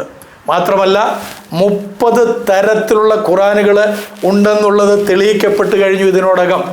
നമ്മുടെ ലോകം അതിവേഗത്തിൽ പുരോഗമിക്കുമ്പോൾ തന്നെ പൗരാണികമായ പല കാര്യങ്ങളെയും കൃത്യതയോടുകൂടെ കണ്ടെത്താനായിട്ട് സാധിക്കുന്നു എന്നുള്ളതും വളരെ സന്തുഷ്ടകരമായ കാര്യമാണ്. അതിൻ്റെ അടിസ്ഥാനത്തിൽ അങ്ങ് തന്നെ 27 അംഗീകരിച്ച് സംസാരിക്കുന്ന ഞാൻ കേട്ടിട്ടുണ്ട്. എന്നാൽ 27 സാഹിബെ, 30 30 അത് വേർഷൻസ് എന്ന് പറഞ്ഞു കഴിഞ്ഞാൽ പരിഭാഷയല്ല കേട്ടോ. 30 തരം ഖുറാനുകൾ ഇന്ന് ലോകത്തിൻ്റെ വിവിധ ഭാഗങ്ങളുണ്ട്. വർഷ എന്നൊക്കെ പറയുന്ന രീതിയിൽ 30 അതിൻ്റെയൊക്കെ ലിസ്റ്റുകൾ ഞങ്ങൾ ഇട്ട് തരാം. അങ്ങ് പഠിക്കണം. ഞാൻ പണ്ടേ പറഞ്ഞിട്ടുണ്ട് അങ്ങയോട്, എറണാകുളത്ത് വെച്ചുള്ള ഡിബേറ്റിൽ വെച്ച് ഞാൻ വളരെ കൃത്യമായിട്ട് അങ്ങയോട് പറഞ്ഞാണ്, നിങ്ങൾക്ക് സംശയമുണ്ടെങ്കിൽ ഞങ്ങളോട് ചോദിക്കാനാണ് നിങ്ങളുടെ നബി തിരുമേനി നിങ്ങളോട് പറഞ്ഞിരിക്കുന്നത്. അതുകൊണ്ട് ആ നബി തിരുമേനി പറഞ്ഞതനുസരിച്ച് ഞങ്ങളിൽ നിന്ന് പഠിക്കാൻ തക്കവണ്ണം നിങ്ങൾ ബാധ്യസ്ഥരാണ്. മാത്രവുമല്ല സൂറ 29:46 വളരെ കൃത്യമായിട്ട് ഒരായത്ത് നിങ്ങൾക്ക് ഇറക്കി കിട്ടിയിട്ടുണ്ട്. അതിനകത്ത് ഞങ്ങളെക്കുറിച്ച് പറയുന്നുണ്ട്. അത് പറയുന്നത് ഖുറാൻ മലയാള ഭാഷാന്തരം ഷെയ്ഖ് മുഹമ്മദ് കാരക്കുന്ന്, ഞങ്ങളുടെ നാട്ടുകാരനാണ്. ഷെയ്ഖ് മുഹമ്മദ് കാരക്കുന്ന് ഇദ്ദേഹവുമായിട്ട് ഞങ്ങളൊരു ഡിബേറ്റിന് എല്ലാ ഡേറ്റുകളും ഒക്കെ തീരുമാനിച്ചായിരുന്നു. പക്ഷേ അതിന് മുമ്പേ, ആ ഡേറ്റ് വരുന്നതിന് മുമ്പ് ഞാനും ഇദ്ദേഹം കൂടെ ഒരുമിച്ച് ഞങ്ങളുടെ നാട്ടിൽ ഒരു പ്രത്യേക പരിപാടിക്ക് സംബന്ധിക്കേണ്ടി വന്നു. സംബന്ധിച്ച സമയത്ത് അദ്ദേഹം പറഞ്ഞ കാര്യങ്ങളെല്ലാം അപ്പം തന്നെ സ്റ്റേജിൽ വെച്ച് കണ്ണിച്ചുകൊണ്ട് ഞാൻ സംസാരിക്കാൻ ഇടയായിത്തീർന്നതിനാൽ ഇനിയും ഒരു ഡിബേറ്റ് ആവശ്യമില്ല എന്ന് പറഞ്ഞ് അദ്ദേഹം പിന്മാറുകയായിരുന്നു. അത് പോകട്ടെ. അപ്പോൾ ഈ 46 ഞാനൊന്ന് വായിക്കാം. ഏറ്റവും നല്ല രീതിയിലല്ലാതെ നിങ്ങൾ വേദക്കാരുമായി സംവാദത്തിൽ ഏർപ്പെടരുത്. അക്ബർ സാഹിബെ, ഏറ്റവും നല്ല രീതിയിലല്ലാതെ നിങ്ങൾ വേദക്കാരെന്ന് പറയുന്നത് ഞങ്ങളാണ് കേട്ടല്ലോ, ഞങ്ങളെക്കുറിച്ചാണ്. വേദക്കാരുമായി സംവാദത്തിൽ ഏർപ്പെടരുത്. അവരിൽ അതിക്രമികളായിട്ടുള്ള ആളുകൾ ഒഴികെ നിങ്ങൾ പറയൂ, നിങ്ങൾക്ക് ഇറക്കി തന്നതിലും ഞങ്ങൾ വിശ്വസിച്ചിരിക്കുന്നു. ഞങ്ങളുടെ ദൈവവും നിങ്ങളുടെ ദൈവവും ഒന്ന് തന്നെ. ഞങ്ങൾ അവനെ മാത്രം അനുസരിക്കുന്നവരാണ്. ഇതെന്തുകൊണ്ടാണെന്നറിയാമോ? ഇവരുടെ കൂട്ടത്തിൽ ജ്ഞാനികളായിട്ടുണ്ട്. അതങ്ങ് എടുത്ത് കളഞ്ഞിട്ടുണ്ട് ഇതിന്ന് കേട്ടോ. ഈ പരിഭാഷയിൽ നിന്ന് അതങ്ങ് എടുത്ത് കളഞ്ഞിട്ടുണ്ട്. ശരിക്കും സുന്നികളുടെ ഖുറാനിൽ ആ ഒരു സെന്റൻസ് കൂടെ ഉണ്ട്. എന്താണെന്നറിയാമോ? അവരുടെ പുരോഹിതന്മാർ ജ്ഞാനികളാകുന്നു എന്ന് കൃത്യമായിട്ട് പറഞ്ഞിട്ടുണ്ട്. അതുകൊണ്ടാണ് വേദക്കാരുമായിട്ട് മിതമായ വിധത്തിൽ വേദക്കാരുമായി സംവാദത്തിൽ ഏർപ്പെടുന്നത്. ഈ പരിഭാഷ അത്ര ക്ലിയർ അല്ല. നിങ്ങൾ സുന്നികളുടെ ഖുറാൻ എടുത്ത് നോക്കി കഴിഞ്ഞാൽ അതിനകത്ത് ആ വാക്യമുണ്ട്. അപ്പോൾ ഇങ്ങനെയൊക്കെയാണ് ഈ സംഭവം വന്നിരിക്കുന്നത്. അപ്പോൾ ഇത് മാത്രമല്ല, ഖുറാൻ അദ്ദേഹം കത്തിച്ചു കളഞ്ഞെന്ന് മാത്രമല്ല, ഉസ്മാൻ കത്തിച്ചു എന്ന് മാത്രമല്ല, ഇതിൽ 33-ാമത്തെ അധ്യായം, അതിനകത്തെ ആ 33-ാമത്തെ അധ്യായത്തിനൊരു പ്രത്യേകതയുണ്ട്. അത് ശരിക്കും സൂറ അൽ ബഖറ പോലെ വലിയ ദീർഘമായിട്ടുള്ള ഒരു സൂറയായിരുന്നു, ഒരു അധ്യായമായിരുന്നു. സൂറ എന്ന് പറഞ്ഞ അധ്യായം, ആയത്ത് എന്ന് പറഞ്ഞു കഴിഞ്ഞാൽ വാക്യം, സൂക്തം. അപ്പോൾ ഇതിനകത്ത് അൽ അഹ്സാബ് എന്നാണ് ഇതിൻ്റെ പേര്. ഈ സൂറ 33-ൻ്റെ പേര് അൽ അൽസാഹ്. ഇതിനകത്തും അൽ ബഖറയുടെ ഒപ്പം തന്നെ കിടപിടിക്കുന്ന പോലെ അത്രമാത്രം കൂടുതൽ സൂക്തങ്ങളുണ്ടായിരുന്നു. എന്നാൽ ഇതിൽ നിന്ന് 213 ആയത്തുകൾ ഈ ഒരു ചാപ്റ്ററിൽ നിന്ന്, ഈ ഒരു അധ്യായത്തിൽ നിന്ന്, ഈ ഒരു സൂറയിൽ നിന്ന് 213 ആയത്തുകൾ നഷ്ടപ്പെട്ടിട്ടുണ്ട്. എങ്ങനെ നഷ്ടപ്പെട്ടതെന്നറിയാമോ? മുഹമ്മദ് നബി സല്ലല്ലാഹു അലൈഹി വസല്ലമയുടെ ഇളയ ഭാര്യയായ ആയിഷ ബീബി, ആ ഇളയ ഭാര്യയായിരിക്കുന്ന ആയിഷ ബീബി 6 വയസ്സ് തികയുന്നതിന് മുമ്പ് നബി തിരുമേനി ആ പെൺകുഞ്ഞിനെ വിവാഹത്തിലേക്ക് ഏർപ്പെടുകയും വീട്ടിൽ കൂടുതൽ പിന്നീടാണ് നടന്ന 2 കൊല്ലം കൂടെ കഴിഞ്ഞിട്ട്. അപ്പം ആ ആയിഷ ബീബിയുടെ മൃഗം തിന്നു, ആടെന്നൊക്കെ പറയുന്നത് എന്തായിരുന്നാലും ഒരു മൃഗം തിന്ന് അത്രയും ആയത്തുകൾ അതിൽ നിന്ന് തന്നെ പോയി. വേറെയും ചില സൂറകളിൽ നിന്ന് ആയത്തുകളൊക്കെ പോയിട്ടുണ്ട്. അപ്പം മൊത്തത്തിൽ പറഞ്ഞു കഴിഞ്ഞാൽ എൻ്റെ ക്രൈസ്തവ സഹോദരങ്ങളുടെ അറിവിലേക്ക് പറയാം, ഖുർആൻ എന്ന് പറഞ്ഞു കഴിഞ്ഞാൽ മൊത്തത്തിൽ 6666 ആയത്തുകളായിരുന്നു. അതിൽ 423 ആയത്തുകൾ നഷ്ടമായിട്ടുണ്ട്. ബാക്കിയുള്ള ആയത്തുകൾ ഇന്നുണ്ട്. അതിനകത്ത് പരിഭാഷപ്പെടുത്തുമ്പോഴൊക്കെ അവിടെ ഇവിടെയൊക്കെ വള്ളിപുള്ളി കുത്തകോമയ്ക്കൊക്കെ മാറ്റങ്ങൾ വന്നിട്ടുണ്ട്. അതൊക്കെ അവിടെ പോട്ടെ. അപ്പം അക്ബർ സാഹിബ് പറയുന്നതായിട്ടുള്ള 30 തരം ഖുറാനുകൾ, ഉത്തുമാൻ കത്തിച്ച ഖുറാൻ, പിന്നീട് ആട് തിന്ന് പോയതായിട്ടുള്ള ഖുറാൻ, ഇങ്ങനെ ഇതെല്ലാം കൂടെ കഴിഞ്ഞിട്ട് ബാക്കിയുള്ളതിൽ നിന്നാണ് നമ്മളിനി ചിന്തിക്കാനായിട്ട് പോകുന്നത്. മനസ്സിലായല്ലോ? അപ്പോൾ ഇത്രയും കാര്യങ്ങൾ ഞാൻ സ്നേഹത്തോടുകൂടെ നിങ്ങളോട് പറയുന്നത്, ഇതാണ് യഥാർത്ഥത്തിൽ അക്ബർ സാഹിബ് അനുഭവിക്കുന്നതായിട്ടുള്ള ഏറ്റവും വലിയ പരാജയം. ഒന്നാമത്തെ പരാജയം അവിടെയാണ്. കാരണം എന്താണെന്ന് വെച്ച് കഴിഞ്ഞാൽ സൂറ അൽ ബഖറയിൽ 106-ാമത്തെ ആയത്തിൽ ഇങ്ങനെയാണ് പറയുന്നത്, നാം ഒരു സൂക്തം മായ്ച്ചു കളയുന്നുവെങ്കിൽ അഥവാ മറപ്പിക്കുന്നുവെങ്കിൽ, ഒരു സൂക്തം മായ്ച്ചു കളയുന്നുവെങ്കിൽ, അതിനെ അബ്രിഗേറ്റ് ചെയ്യുന്നെങ്കിൽ, അതില്ലായ്മ ചെയ്യുന്നെങ്കിൽ, റദ്ദാക്കുന്നുവെങ്കിൽ, അഥവാ മറപ്പിക്കുന്നുവെങ്കിൽ അതിലും മികച്ചതോ ചുരുങ്ങിയത് തത്തുല്യമായതോ തൽസ്ഥാനത്ത് അവതരിപ്പിക്കുന്നതാകുന്നു. അള്ളാഹു എല്ലാറ്റിനും കഴിവുള്ളവനാണെന്ന് നിങ്ങൾ അറിഞ്ഞിട്ടില്ലയോ? അപ്പോൾ അക്ബർ സാഹിബിൻ്റെ ഒന്നാമത്തെ വാദം ഇത്രയും നേരം ഞാൻ പറഞ്ഞതുകൊണ്ട് തന്നെ പൊളിഞ്ഞു കഴിഞ്ഞു. വീണ്ടും ആ പൊളിഞ്ഞതിനെ ഒന്നുകൂടെ ഞാൻ കത്തിക്കാനായിട്ട് ഉപയോഗിക്കുകയാണ്. എന്താണെന്ന് വെച്ച് കഴിഞ്ഞാൽ അള്ളാഹു പറയുകയാണ് നബി തിരുമേനിയോട്, നാം ഒരു സൂക്തം മായ്ച്ചു കളയുന്നുവെങ്കിൽ അഥവാ മറപ്പിക്കുന്നുവെങ്കിൽ അതിലും മികച്ചതോ ചുരുങ്ങിയത് തത്തുല്യമായതോ തൽസ്ഥാനത്ത് അവതരിപ്പിക്കുന്നതാകുന്നു. അങ്ങനെ വല്ലതും മായ്ച്ചു കളഞ്ഞിട്ടുണ്ടോ, മറച്ചു കളഞ്ഞിട്ടുണ്ടോ, റദ്ദാക്കിയിട്ടുണ്ടോ? ഉണ്ട്, ഒന്നല്ല പലത്. അത് തന്നിട്ടുണ്ട് എന്നുള്ളത് നമുക്കറിയാം. ഞാനത് ഓരോന്ന് പിന്നീട് പറയാം. അപ്പോൾ അതാണ് ഒന്നാമത് ഓർപ്പിക്കുന്നത്. ഇനി ഇതിനെ ബേസ് ചെയ്തുകൊണ്ട്, അപ്പം ഖുറാനിൽ വൈരുദ്ധ്യങ്ങളൊന്നുമില്ല എന്നാണ് അദ്ദേഹത്തിൻ്റെ വാദമുഖം. അവിടെ കൊണ്ട് നമുക്ക് അത് ഇന്ന് അത്രയൊക്കെ വെട്ടി നിരപ്പാക്കിയതിന് ശേഷം നമുക്ക് നിർത്താം എന്ന് ആഗ്രഹിക്കുക.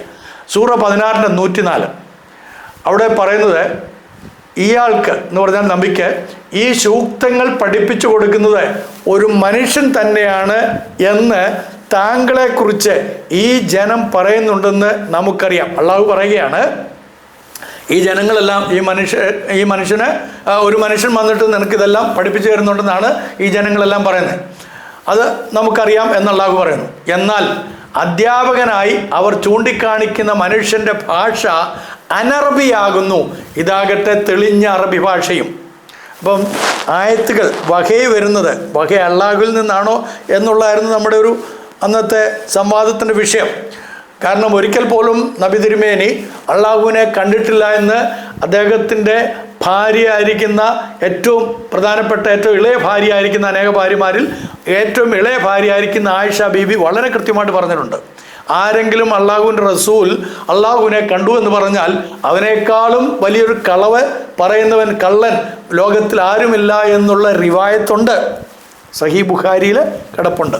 അപ്പോൾ അതുകൊണ്ട് ആളുകൾ പറയുകയാണ്, ഇദ്ദേഹത്തിന് കിട്ടിയിരിക്കുന്നതായ ഈ വഹയുകളുണ്ടല്ലോ, ഈ പറയുന്നതായിട്ടുള്ള വഹ എന്ന് പറഞ്ഞു കഴിഞ്ഞാൽ വെളിപ്പാടുകൾ, ഈ വെളിപ്പാടുകളൊന്നും തന്നെ അള്ളാഹു പറഞ്ഞു കൊടുക്കുന്നതല്ല. അള്ളാഹു എന്ന് പറയുന്നത് ഖുറൈശികൾ ആരാധിക്കുന്ന അവരുടെ കുലദൈവമാണ്. അപ്പോൾ ആ കുലദൈവമായിട്ടുള്ളവൻ പറഞ്ഞു കൊടുത്തതല്ല. കാരണം ഇതിനു മുമ്പ് അള്ളാഹു അങ്ങനെ സംസാരിച്ചിട്ടില്ല. അതുകൊണ്ട് തന്നെ അവർക്ക് ആ കാര്യങ്ങൾ നന്നായിട്ടറിയാം. അതുകൊണ്ട് ഇദ്ദേഹത്തിന് ഇത് പഠിപ്പിച്ചു കൊടുക്കുന്നത് ഒരു മനുഷ്യനാണ്. ആരാണ് ആ മനുഷ്യൻ? ഒരു ജാബ്രിയേൽ എന്ന് പറയുന്നതായ യഹൂദ ക്രിസ്ത്യനാണ്. യഹൂദനായിരുന്നവൻ ക്രിസ്ത്യ വിശ്വാസത്തിലേക്ക് വന്ന ഒരു ജാബ്രിയേൽ എന്ന് പറയുന്ന വ്യക്തിയാണ്. വളരെ കൃത്യമായിട്ട് ഇബ്നു ഇശാഖ് ആ കാര്യങ്ങളൊക്കെ എഴുതിയിട്ടുണ്ട്. അതുകൊണ്ട് ഞാൻ പറഞ്ഞു, നിങ്ങളത് വായിച്ചു പറഞ്ഞാൽ നിങ്ങൾക്ക് കാര്യങ്ങളൊക്കെ കൃത്യമായി മനസ്സിലാക്കാൻ കഴിയും. അപ്പോൾ അദ്ദേഹം വന്നിട്ട് അദ്ദേഹത്തിന് നബി തിരുമേനിക്ക് ഓരോ സംഭവങ്ങൾ ഇങ്ങനെ പറഞ്ഞു കൊടുക്കും. എവിടുത്തെ സംഭവങ്ങൾ? പഴയ നിയമം എന്ന് ക്രിസ്ത്യാനികൾ വിളിക്കുകയും യഹൂദന്മാരുടെ തനാക്ക്, തോറാനാബിയും കത്തുബിയും എന്ന് അവർ വിളിക്കുകയും ചെയ്യുന്ന അവരുടെ വേദഗ്രന്ഥം, ക്രിസ്ത്യാനികൾ വിശ്വസിക്കുന്ന പുതിയ നിയമം. അപ്പം അതിൽ നിന്നുള്ള സംഭവങ്ങൾ ഇങ്ങനെ പറഞ്ഞു കൊടുക്കും. അതിങ്ങനെ പറഞ്ഞു കൊടുത്തിട്ട് അത് വെച്ചിട്ടാണ് ഇദ്ദേഹം മറ്റുള്ളവർക്ക് ഉത്ബോധനം ചെയ്യുന്നത് എന്ന് കൃത്യമായിട്ട് അവിടുത്തെ ജനങ്ങൾക്കൊക്കെ ബോധ്യമായി. കാരണം എന്താണെന്ന് വെച്ച് കഴിഞ്ഞാൽ നമുക്കൊരു കാര്യം കേട്ട് കഴിഞ്ഞാൽ ഓർമ്മശക്തി എത്രത്തോളം ഉണ്ടാകും? വളരെ കുറച്ചേ ഉണ്ടാവുള്ളൂ. ചില ആളുകൾക്ക് കുറച്ചേറെ ഉണ്ടാകും. എൻ്റെ സ്നേഹിതനായിരിക്കുന്ന പോൾ അസ്കറിനെ സംബന്ധിച്ച് അവനൊരു ഭാഗം വായിച്ചു കഴിഞ്ഞാൽ പിന്നെ മറക്കുകയില്ല, അതവൻ്റെ ആ പേജും ഇതൊക്കെ. അതുപോലെ ഒരു ഫാദർ ജൂലിയനെ ഞാൻ കോട്ടയത്ത് വെച്ച് ഞങ്ങൾ സിലബസ് പ്രിപ്പറേഷൻ പോയ സമയത്ത് അവിടെ വെച്ച് പരിചയപ്പെടാനിടയായിത്തീർന്നു. കോട്ടയംകാരനായിരിക്കുന്ന അദ്ദേഹം ഒരു ഭാഗം വായിച്ചു കഴിഞ്ഞാൽ അതിൻ്റെ ലൈൻ നമ്പർ വരെ വേണേൽ പറയും. അത്ര ബുദ്ധി അങ്ങനെയൊക്കെ ഉള്ളവരുണ്ട്. എന്നാൽ നബി തിരുമേനിയെ സംബന്ധിച്ച് പലപ്പോഴും പല കാര്യങ്ങളും മറന്നുപോയതായിട്ട് നമ്മൾ ഹദീസിൻ്റെ അടിസ്ഥാനത്തിൽ മനസ്സിലാക്കാനായിട്ട് സാധിക്കുന്നുണ്ട്. അതുകൊണ്ട് ഈ ജാബ്രിയേൽ വന്ന പല കാര്യങ്ങളും അദ്ദേഹത്തോട് പറഞ്ഞു കൊടുക്കും. ആ കാര്യങ്ങളൊക്കെ നബി തിരുമേനി മറ്റുള്ളവരോട് പറഞ്ഞു കൊടുക്കുമ്പോൾ വളരെയധികം തെറ്റിപ്പോയിട്ടുണ്ട്, ഒത്തിരി തെറ്റുപറ്റിയിട്ടുണ്ട്. അതിൻ്റെ ഒരു പ്രധാനപ്പെട്ട തെറ്റാണ് ഈസയും മറിയവും തമ്മിലുള്ള മിറിയം എന്ന് പറയുന്ന മിറിയം എന്നോ ഒക്കെ പറഞ്ഞാലും അതൊന്നും യേശുവിൻ്റെ അമ്മയല്ല, യേശുവുമല്ല. അതിനെക്കുറിച്ച് ഞാൻ വളരെ കൃത്യമായിട്ട് പല പ്രാവശ്യം പറഞ്ഞിട്ടുണ്ട്. വീഡിയോ കിടപ്പുണ്ട്, നിങ്ങൾക്ക് കാണാം. കോട്ടയത്ത് വെച്ചിട്ട് ഇവർ നടത്തിയ സംവാദത്തിൻ്റെ പിന്നാലെ നമ്മൾ പോയി ഈ കാര്യങ്ങളൊക്കെ കൃത്യമായിട്ട് പറഞ്ഞിട്ടുള്ളതാണ്. കോട്ടയത്ത് മാത്രമല്ല പലയിടങ്ങളിൽ അത് പഠിപ്പിച്ചിട്ടുണ്ട്. അതുകൊണ്ട് ഈ മിറിയവും തമ്മിൽ യാതൊരു ബന്ധവുമില്ല. ആ മിറിയം എന്ന് പറയുന്നത് സൂറ മിറിയം എന്ന് പറയുന്നതായിട്ടുള്ളൊരു ചാപ്റ്റർ തന്നെ ഖുറാനിലുണ്ട്, 19-ാമത്തെ അധ്യായം. നിങ്ങൾ വായിച്ചാൽ അറിയാം. അപ്പോൾ അതിനകത്ത് പറയുന്നിരിക്കുന്നത് ഇമ്രാൻ്റെ മകളും അഹ്റൂൻ്റെ സഹോദരിയുമാണ്. അതല്ല നമ്മുടെ ഈ യേശുവിൻ്റെ മാതാവ് എന്നുള്ളത് നമുക്കെല്ലാവർക്കും അറിയാം. അതുകൊണ്ട് ഞാൻ അതിലേക്ക് ഇനിയും ഇപ്പം പറയുന്നില്ല. അപ്പോൾ ഇങ്ങനെയുള്ള ഒരുപാട് തെറ്റുകളൊക്കെ പറ്റിയിട്ടുണ്ട്. അതുകൊണ്ട് ജനങ്ങൾ പറയാൻ തുടങ്ങി, ഓനെ പഠിപ്പിച്ചു കൊടുക്കുന്ന ആൾ ശരിയല്ല. അപ്പോൾ അള്ളാഹു നബി തിരുമേനിക്ക് ആയത്തിറക്കി കൊടുക്കുകയാണ്. എന്താണ് പറയുന്നത്? എന്നാൽ അധ്യാപകനായി അവർ ചൂണ്ടിക്കാണിക്കുന്ന മനുഷ്യൻ്റെ ഭാഷ അനറബിയാവുന്നു. ആണല്ലോ, അനറബി എന്ന് പറഞ്ഞാൽ അറബി അല്ലാന്ന്. ഓൻ്റെ മാതൃഭാഷ അറബിയല്ല. അതെങ്ങനെയാകുക? ഓൻ ഈ പറഞ്ഞ പോലെ യഹൂദ ക്രിസ്ത്യാനിയല്ലേ, അപ്പോൾ ഓൻ്റെ ഭാഷ വ്യത്യാസമാണ്. അത് വളരെ കൃത്യമായിട്ട് അള്ളാഹു പറയുന്നതായിട്ട് നബി തിരുമേനി സൂറത്തിൽ എഴുതി വെച്ചിട്ടുണ്ട്. ഓക്കെ, ഇനി 16-101. നാം ഒരു സൂക്തത്തിൻ്റെ സ്ഥാനത്ത് മറ്റൊരു സൂക്തം അവതരിപ്പിക്കുമ്പോൾ താൻ എന്താണ് അവതരിപ്പിക്കുന്നതെന്ന് അള്ളാഹുവിന് നന്നായിട്ട് അറിയാം. അപ്പോൾ ഈ ജനം പറയുന്നു, താങ്കൾ ആ ഖുർആൻ സ്വയം രചിക്കുകയാണെന്നാൽ അവരിലധികം ആളുകളും യാഥാർത്ഥ്യത്തെക്കുറിച്ച് അജ്ഞരത്രേ. അതാണ് ശരി. സ്വന്തമായിട്ട് അദ്ദേഹത്തിന് അത് പറയാൻ കഴിയുകയില്ല, ആരെങ്കിലും പറഞ്ഞു കൊടുത്തെങ്കിലേ പറ്റുള്ളൂ. അത് ഈ ചങ്ങാതി വന്ന് ചെയ്യുന്നുണ്ട്. ജാബ്രിയേൽ എന്ന് പറയുന്ന ആളുള്ള യഹൂദ ക്രിസ്ത്യാനി വന്ന് ചെയ്യുന്നുണ്ട്, പറഞ്ഞു കൊടുക്കുന്നുണ്ട്. കാരണം അള്ളാഹുവിൻ്റെ റസൂലിനെ എഴുത്തും വായനയും അറിഞ്ഞുകൂടായിരുന്നു എന്നാണ് അക്ബർ സാഹിബ് അടക്കമുള്ള എല്ലാവരും വിശ്വസിക്കുന്നത്. അപ്പോൾ പിന്നെ ആരെങ്കിലും പറഞ്ഞു കൊടുക്കണ്ടേ? പറഞ്ഞു കൊടുക്കുന്നുണ്ട്. അത് പറഞ്ഞു കൊടുക്കുക മാത്രമല്ല കൃത്യമായിട്ട് മറ്റുള്ളവർക്ക് തെളിയിച്ചു കൊടുക്കാനായിട്ട് അവിടുത്തുകാർക്ക് സാധിച്ചു എന്നുള്ളതാണ്. എന്നിട്ട് അടുത്ത ആയത്തിൽ പറയുന്നത് 6:34, സൂറ 6:34, നിനക്ക് മുമ്പും വളരെ പ്രവാചകന്മാർ നിഷേധിക്കപ്പെട്ടിട്ടുണ്ട്, പക്ഷേ നമ്മുടെ സഹായം വന്നണയുന്നതുവരെ ആ നിഷേധങ്ങളും മർദ്ദനങ്ങളും അവർ ക്ഷമിക്കുകയായിരുന്നു. അള്ളാഹുവിൻ്റെ വചനങ്ങളെ മാറ്റിമറിക്കുന്ന ശക്തി ഏതുമില്ല. പൂർവ്വദൂതന്മാർ എന്തെല്ലാം അപഹരിച്ചിട്ടുണ്ടോ അതിൻ്റെ വാർത്തകൾ നിനക്ക് ലഭിച്ചു കഴിഞ്ഞതാണല്ലോ. അപ്പം അള്ളാഹുവിൻ്റെ വചനങ്ങളെ മാറ്റിമറിക്കുന്ന ശക്തി ഏതുമില്ല. മറന്നുപോകരുത്, ഈ ആയത്ത് മറക്കരുത്. വളരെ കൃത്യമായിട്ട് അവിടെ പറയുന്നത് അള്ളാഹുവിൻ്റെ വാർത്ത മാറ്റിമറിക്കാൻ ആർക്കും കഴിയില്ലെന്ന് 6:34 പറയുന്നു.